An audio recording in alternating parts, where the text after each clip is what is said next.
Their season is not your season. Their growth is not your growth.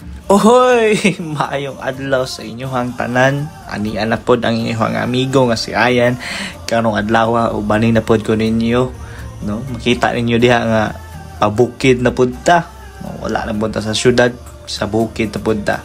And this day, no, sa lahi na pod nga episode, let's talk about contentment.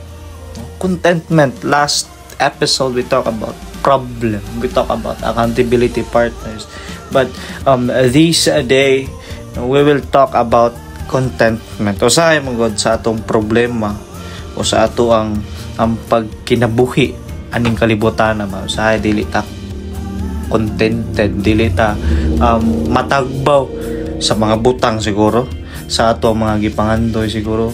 We want more, we need more tungod kay ato ang paglantaw ang atong kinabuhi, atong gi-compare sa uban nga tao.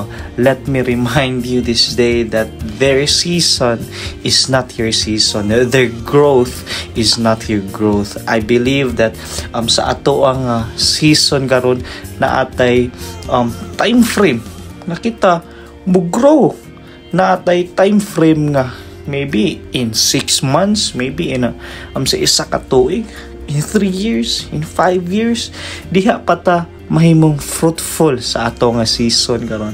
That is why sa mga gagmay nga mga butang, ubisan man siguro sa mga paghinahinay nga mga growth nga imuhang na experience sa karon, be contented. Be contented sa imuhang anaa karon, because if you are contented on what you have right now, simple ra kayo, mahimo kang malipayon sa mga gagmay butang. In order po nga mahimo tang fruitful sa ato ang season, we need to be consistent. We need to be consistent despite sa mga small beginnings. We need to be consistent despite sa mga kalisod nga ato ang gipangagian karon. It's because kung mahimo tang consistent sa ato ang growth, I believe mahimo tang successful.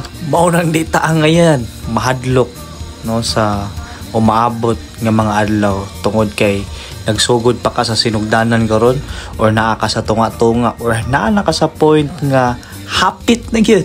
So let's be consistent sa ato ang season karon, and let's be contented sa mga butang nga unsa may naa nato karon, because I believe one day we will be successful.